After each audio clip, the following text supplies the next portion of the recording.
Também, meus imitadores e irmãos, e tende cuidado segundo o exemplo que tendes em nós, pelos que assim andam. Amém? Amém. Irmãos, eu peguei esse versículo e comecei a pesquisar alguma coisa sobre a vida do apóstolo Paulo. Notem que o apóstolo Paulo, ele está pedindo para que a igreja seja exemplo, né? Olha lá, segundo o exemplo que tendes em nós. Veja bem, meus irmãos, o apóstolo Paulo, ele tinha uma vida modelar, de tal maneira que ele se declarou ser imitador de Cristo. Tanto é que lá em 1 Coríntios, capítulo 11, versículo 1, ele diz: sede meus imitadores, como também sou de Cristo. Então veja bem, igreja, o apóstolo Paulo, ele era modelo tanto na teologia quanto na vida. A sua vida confirmava a sua doutrina, e sua doutrina norteava a sua vida. Tanto é que o apóstolo Paulo, quando ele aconselha a Timóteo, no capítulo 4, versículo 16, ele diz para Timóteo assim: tenha cuidado de ti mesmo e da doutrina. E além de ter cuidado, faz uma coisa, Timóteo: persevera nestas coisas, porque fazendo isto, salvarás tanto a ti mesmo, como aqueles que te ouvem. Veja bem, Einstein dizia o seguinte: exemplo não é uma outra maneira de ensinar, é a única maneira de ensinar. E olhando para a questão do apóstolo Paulo, ele diz que nós temos que ser exemplo. E quais são os exemplos que o apóstolo Paulo nos deixa? Eu peguei aqui alguns exemplos, né, alguns apenas, para nós podermos meditarmos, e com certeza eu acredito que isso vai, de uma certa forma, enriquecer a nossa vida espiritual. O apóstolo Paulo, primeiro, ele nos deixou uma vida, irmãos, um exemplo de vida sacrificada. Vida sacrificada. Romanos 12, versículo 1, o apóstolo Paulo diz assim: rogo-vos, pois, irmãos, pela compaixão de Deus, que apresenteis os vossos corpos em sacrifício vivo, santo e agradável a Deus. Então o apóstolo Paulo está dizendo para nós oferecermos o nosso corpo como um sacrifício vivo. Por que o apóstolo Paulo está dizendo estas palavras? Notem, irmãos, nós antes da nossa conversão, nós usávamos o nosso corpo para prazeres e propósitos pecaminosos. Agora que cada um de nós pertencemos ao Senhor Jesus, nós usamos o nosso corpo para a glória de Deus. Tanto é que lá em Filipenses capítulo 1, versículo 20, parte do versículo, o apóstolo Paulo diz assim, que Cristo será, tanto agora como sempre, engrandecido no meu corpo, seja pela vida, ou seja pela morte. Então, isso aqui é uma coisa muito interessante. A nossa vida, o nosso corpo, nós devemos entregá-lo ao Senhor Jesus, porque todos nós agora pertencemos a Ele de maneira total. Então, o que é ter uma vida sacrificada?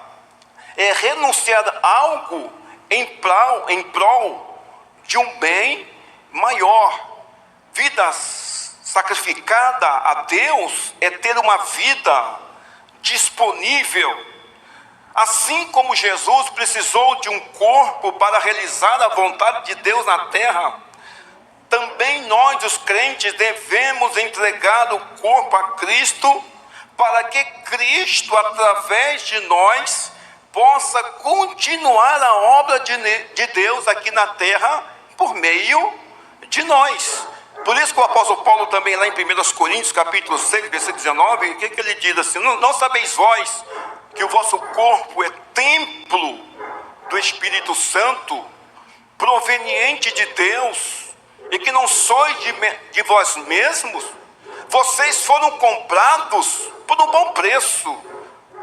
Então agora vocês glorifiquem a Deus no vosso corpo, que pertence a Deus. Então nós pertencemos a Deus, somos de Deus.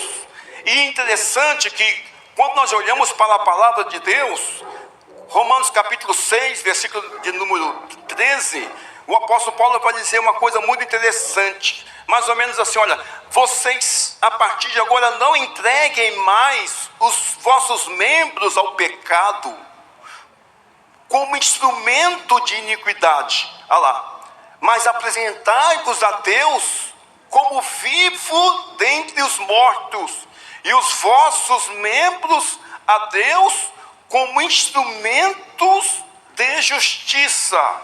Então note bem, meus amados irmãos, apresentar os membros como instrumento de iniquidade ou como instrumento de justiça. Note que o apóstolo Paulo aí, ele está aplicando uma metáfora para como usamos nossas partes do corpo, as nossas mãos, os nossos pés, os nossos ouvidos e etc., para servir a um mestre. Esse mestre ou é o pecado ou é a Deus. E nós fomos chamados pelo Senhor não para servir mais ao pecado, mas para servir a Deus, entregar os nossos membros a Deus como instrumento de justiça, para que o nome do Senhor seja glorificado na minha vida e na sua vida. Bendito seja o nome de Jesus, aleluia. E interessante que o apóstolo Paulo, lá em capítulo 6 de Romanos, o versículo número 15, se puder projetar para mim, olha o que ele diz, que coisa interessante. Glória a Deus. Olha lá. Pois que, o versículo 16, por favor, 16.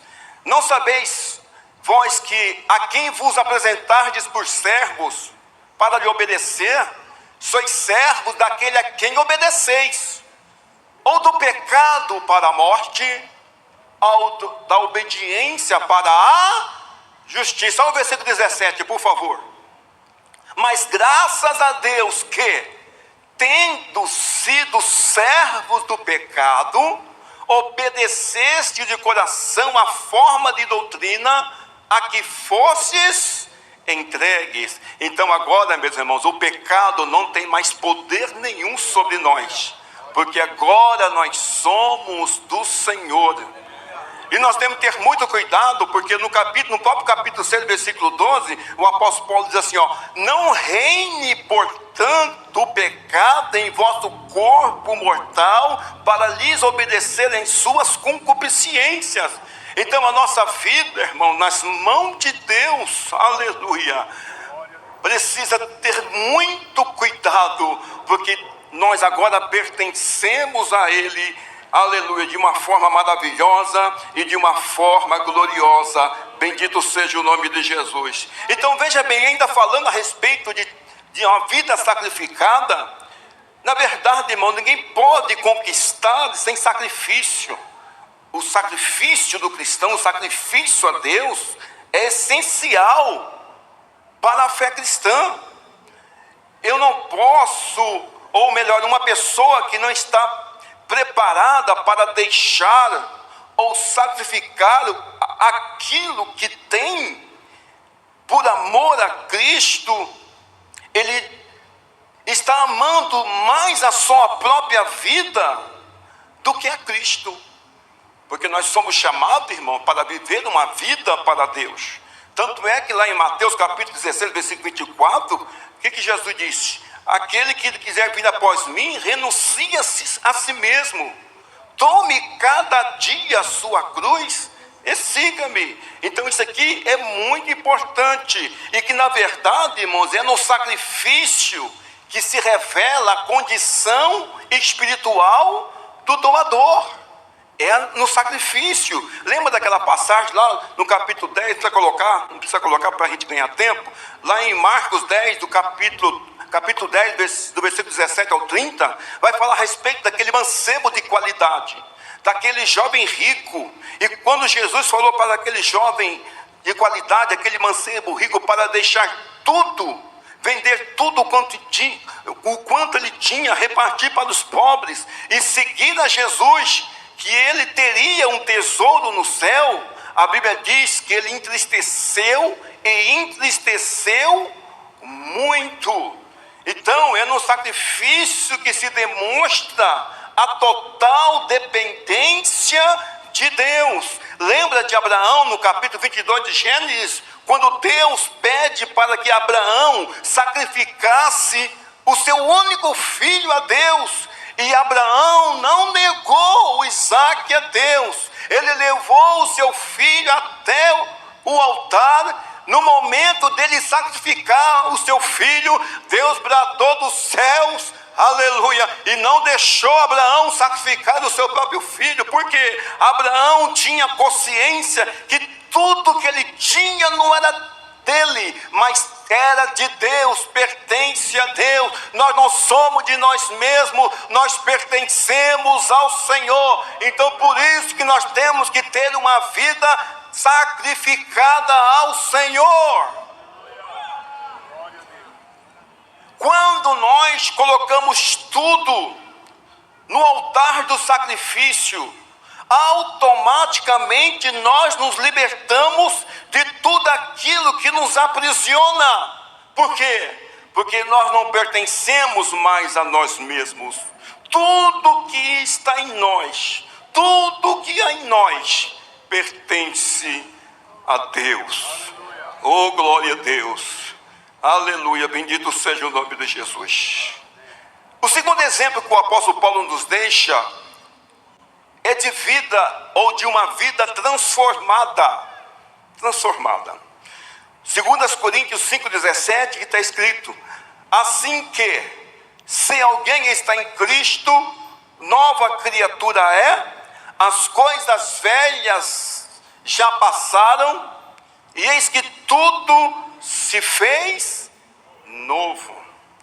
Capítulo 12 de Romanos, versículo 2, o apóstolo Paulo diz assim, e não vos conformeis com este mundo, mas transformai-vos, capítulo 12, versículo 2, o 12, 2, e não vos conformeis com este mundo, mas sede transformados pela renovação do vosso entendimento, para que experimenteis qual seja boa, agradável e perfeita vontade de Deus. Então veja bem, meus irmãos, mudar de forma é o mesmo que metamorfose. Significa que a vida cristã deve estar em constante progresso.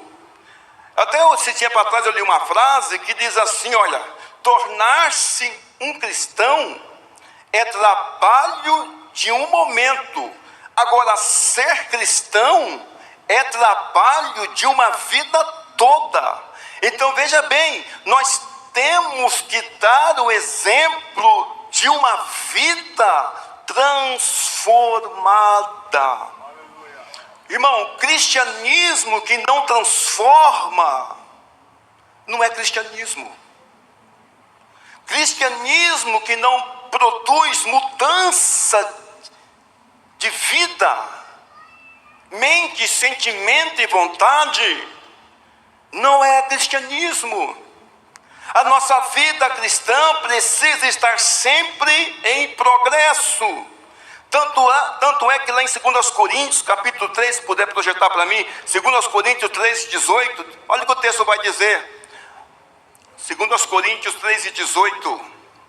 Mas todos nós, com o rosto descoberto, refletindo como espelho a glória do Senhor, somos transformados de glória em glória, na mesma imagem como pelo Espírito do Senhor.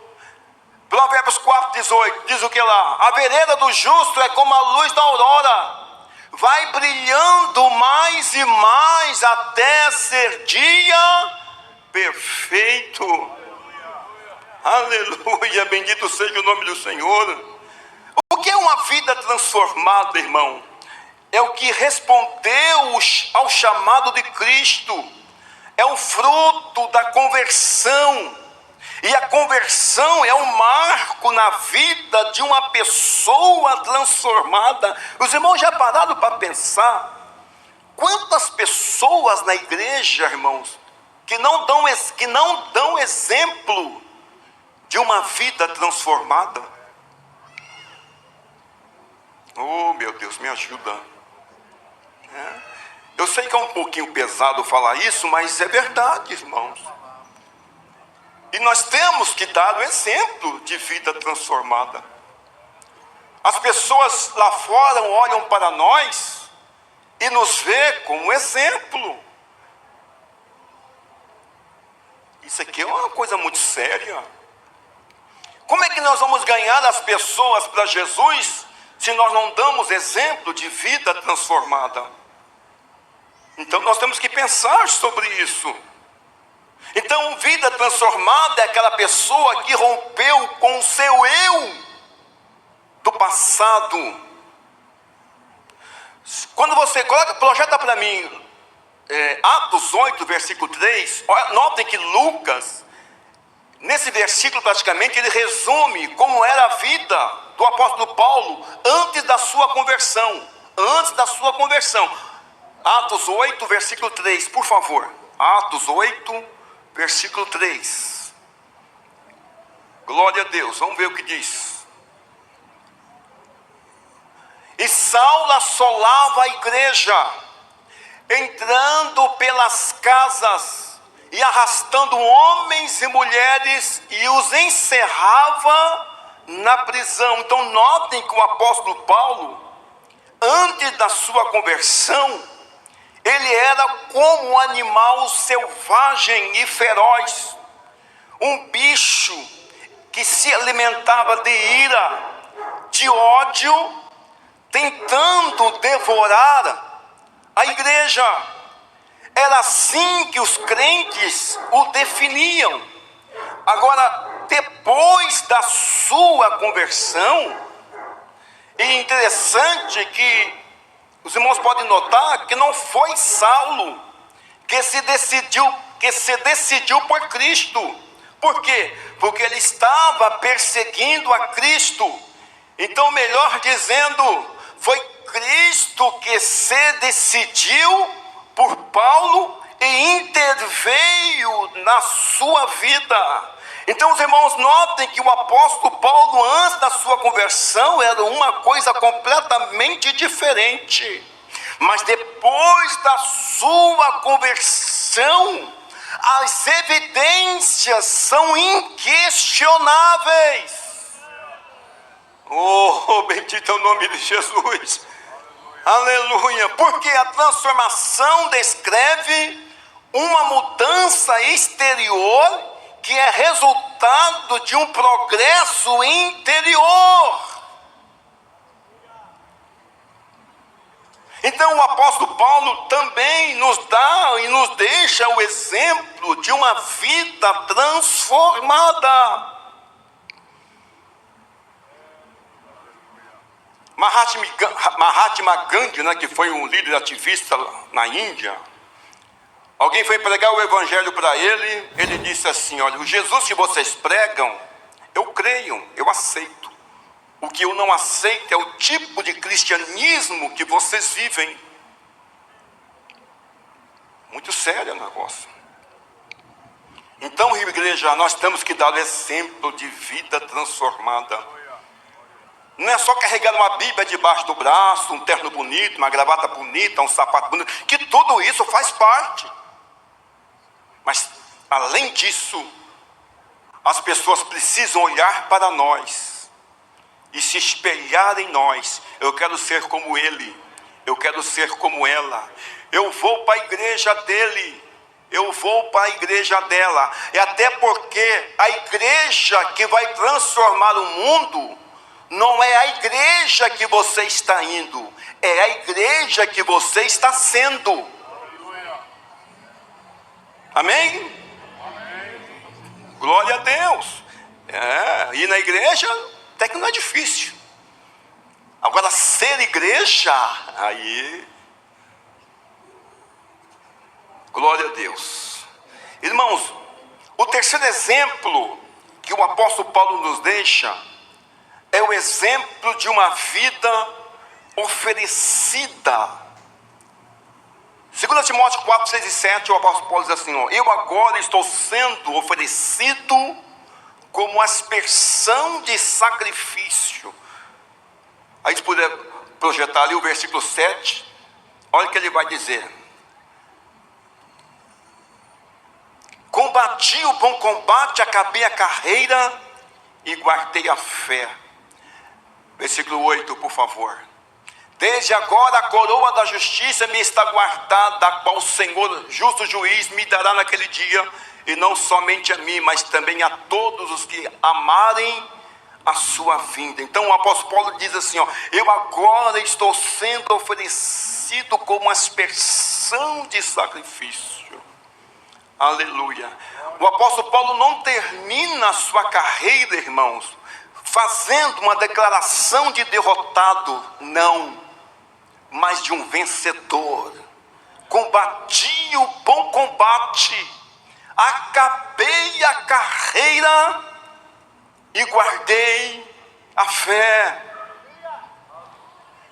2 Pedro 2 e 5 diz lá o texto que nós, como pedras vivas, somos edificados casa espiritual, sacerdócio santo, para oferecer sacrifícios espirituais a Deus por Jesus Cristo.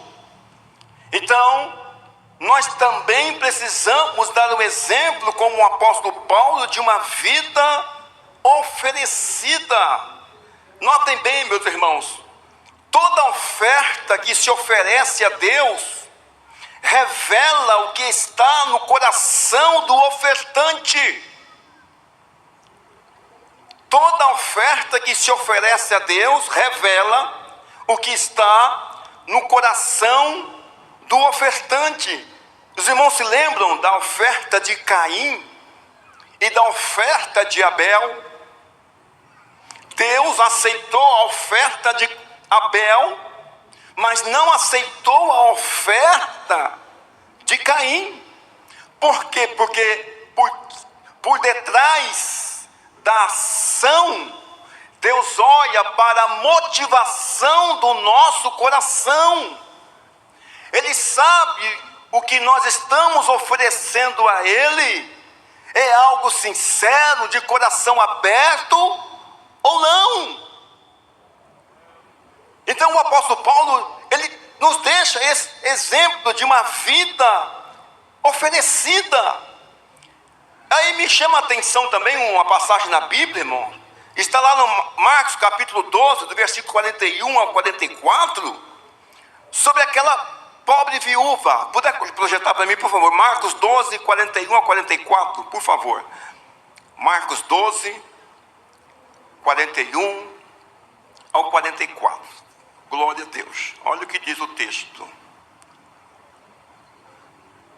Estando Jesus assentado defronte da arca do tesouro, observava a maneira como a multidão lançava o dinheiro na arca do tesouro, e muitos ricos deitavam muito. Versículo 42. Vindo, porém, uma pobre viúva, deitou 2 pequenas moedas que valiam meio centavo. E chamando os seus discípulos, disse-lhes: em verdade vos digo que esta pobre viúva deitou mais do que todos os que deitaram na arca do tesouro. Porque todos ali deitaram do que lhes sobejava, mas esta, da sua pobreza, deitou tudo o que tinha, todo o seu sustento. O que nós aprendemos, irmãos, com esta passagem desta viúva, ou nós oferecemos tudo para Deus, ou nós não oferecemos nada. Deus não aceita metade do nosso sacrifício, da nossa oferta. Isso aqui é uma coisa muito interessante. Então veja bem que para aqueles ricos não fazia tanta diferença se eles estavam entregando muito ou se estavam entregando menos dinheiro no altar. E muito menos, irmãos, faria alguma falta, porque afinal de contas eram pessoas muito ricas. Mas aquela pobre viúva, ela estava dando tudo o que tinha. Ela estava oferecendo a Deus o seu tudo. E quando Jesus viu aquela cena, aquela atitude, ele ficou maravilhado. Eu costumo dizer que Deus não faz acepção de pessoas, Deus faz acepção de atitudes. Aleluia! O interessante é que eu não quero me referir só à questão de dinheiro, oferta em dinheiro, mas tudo. Deus quer o melhor de nós. Deus quer o melhor do nosso tempo. Deus quer o melhor dos nossos talentos. Deus quer o melhor de nós. Ofereçamos a Ele. Aleluia, porque Ele merece. E outra coisa, nós, como dizia Davi lá no capítulo 24, 2 Samuel, versículo 24, coloca para mim por favor, 2 Samuel 24, versículo 24, olha o que Davi diz. Nós não podemos entregar algo que simplesmente não nos custe alguma coisa. Porém o rei disse a Araúna: não, mas por preço justo te comprarei, porque não oferecerei ao Senhor meu Deus holocaustos que não me custe nada. Assim Davi comprou a eira e os bois por 50 ciclos de prata. Olha o que Davi disse: não oferecerei ao Senhor meu Deus aquilo que não me custa nada, porque tudo aquilo que nós vamos oferecer ao Senhor, irmão, automaticamente vai custar alguma coisa. Mas lembre-se de uma coisa: antes de você dar alguma coisa para Deus, oferecer alguma coisa para Deus, Deus já te deu primeiro, já te abençoou primeiro. Oh, bendito é o nome de Jesus. Oh, quantos nesta noite querem oferecer ao Senhor o melhor da sua vida, tudo, porque Ele merece. Bendito seja o nome de Jesus. O quarto exemplo que o apóstolo Paulo nos deixa, irmãos, é o exemplo de uma vida separada através da oração, do jejum e da devoção a Deus. O apóstolo Paulo, ele foi levado até o terceiro céus. Por quê? Porque ele era um homem que tinha uma comunhão profunda com Deus através da oração. Tem uma frase que diz assim, quando tiveres removido tudo aquilo que te impede de orar, terás removido tudo aquilo que te impede de progredir. Nós temos que ter uma vida de oração. Martim Lutero dizia assim: eu tenho tantas coisas para fazer hoje, que eu preciso passar as 3 primeiras horas do dia em oração. Olha, irmão, eu tenho tantas coisas para fazer hoje, que eu preciso passar as primeiras 3 horas do dia em oração. A oração é a conversa mais importante do dia. Antes de você falar com as pessoas, precisa falar com Deus. Filipenses 4:6: não estejais inquietos por coisa alguma, antes as vossas petições sejam em tudo conhecidas diante do Senhor. Eu gosto muito de 1 Timóteo, me parece que é capítulo número 2, 1 Timóteo 2:1. Se puder projetar para mim, olha o que diz o texto: admoesto-te, pois antes de tudo, olha lá, que se façam súplicas, orações, intercessões e ações de graça por todos os homens. Então o apóstolo Paulo, ele nos deixa o exemplo de uma vida de oração. Os nossos irmãos do passado, irmãos, eles oravam 1 hora, como se fosse 1 minuto, ou 10 minutos. Hoje muitos crentes hoje oram 10 minutos como se fosse 1 hora. Vamos dobrar o joelho para orar, irmão, é uma luta.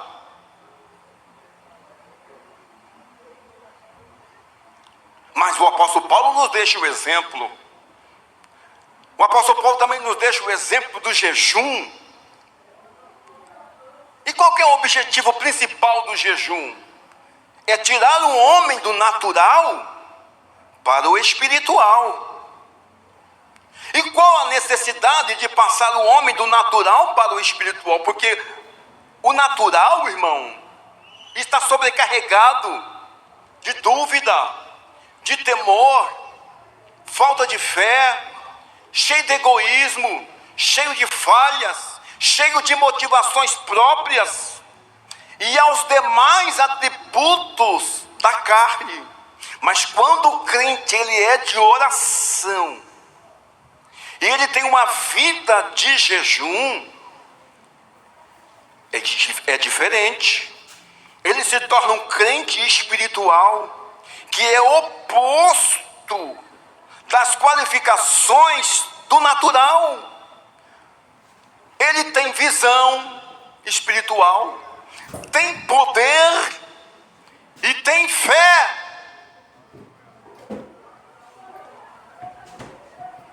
E quando nós unimos a oração com o jejum, é a ponte que faz com que o homem viva como Deus intencionou. Aleluia. Os irmãos sabem que quando Deus criou o homem, colocou no jardim do Éden, o homem era perfeito. Então o espírito do homem reinava, a alma era serva e a carne era escrava. Depois do pecado, essa situação se inverteu. A nossa natureza pecaminosa passou a reinar. A alma continuou serva e o espírito foi escravizado. Mas quando você é um homem, uma mulher de oração, essa situação se inverte novamente. O espiritual prevalece sobre todas as coisas. Oh, bendito é o nome de Jesus. Aleluia. E interessante que a oração e o jejum nos coloca onde, meus irmãos? Na arena do Espírito Santo. Lá em Mateus 4, versículo 1, por favor, projeta para mim, acerca de Jesus. Mateus 4, versículo 1, por favor.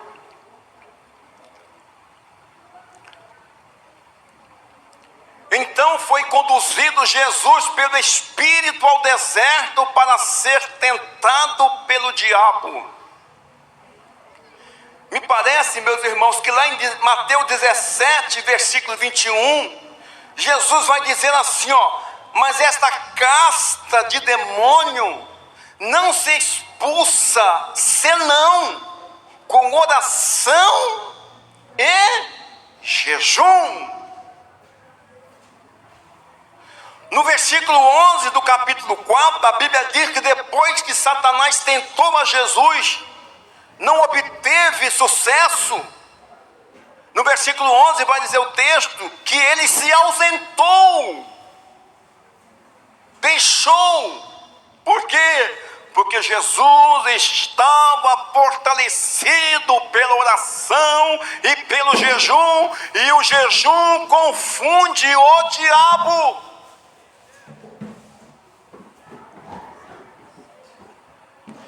Então, a oração com jejum nos coloca na arena do Espírito Santo e transforma aquilo que era falível para aquilo que é infalível, aquilo que era impossíveis para aquilo que é possível. Porque quando o crente ora e jejua, meu irmão, ele consegue fazer a diferença. Bendito seja o nome de Jesus. Porque a oração com jejum cancela as leis naturais e evidencia as coisas que não são vistas pelos olhos naturais. Bendito seja o nome de Jesus. Amém, meus irmãos? Vamos para mais um exemplo para me poder encerrar.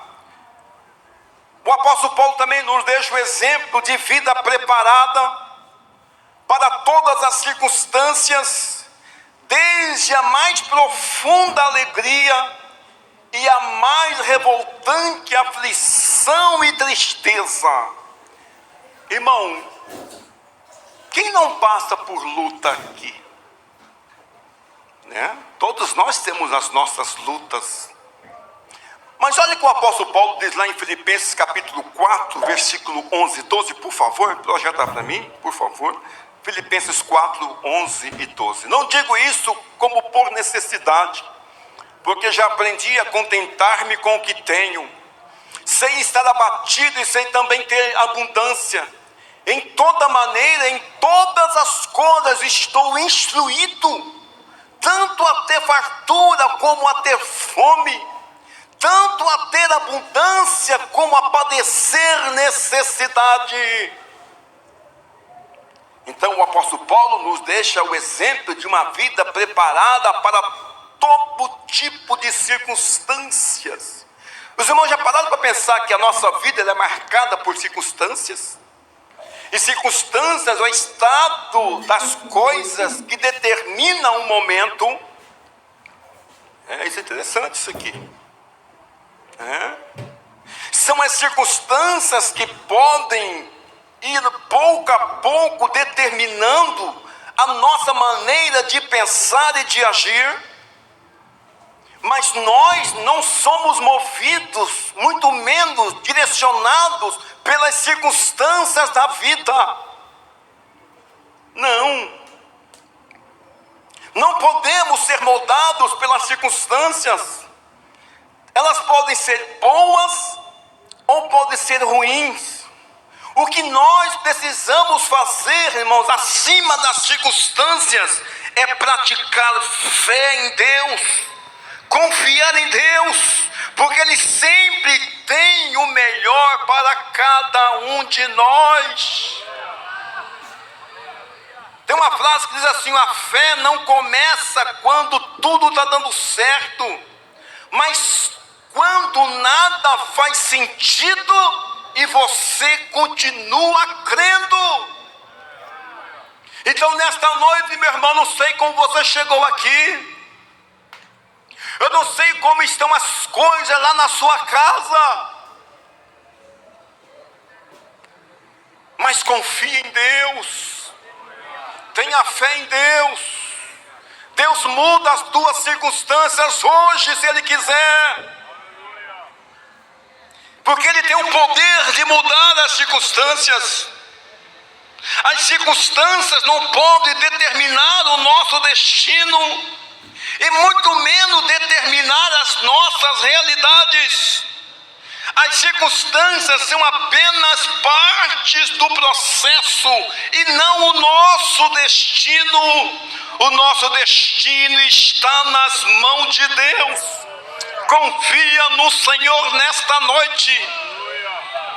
A tua resposta de oração está chegando.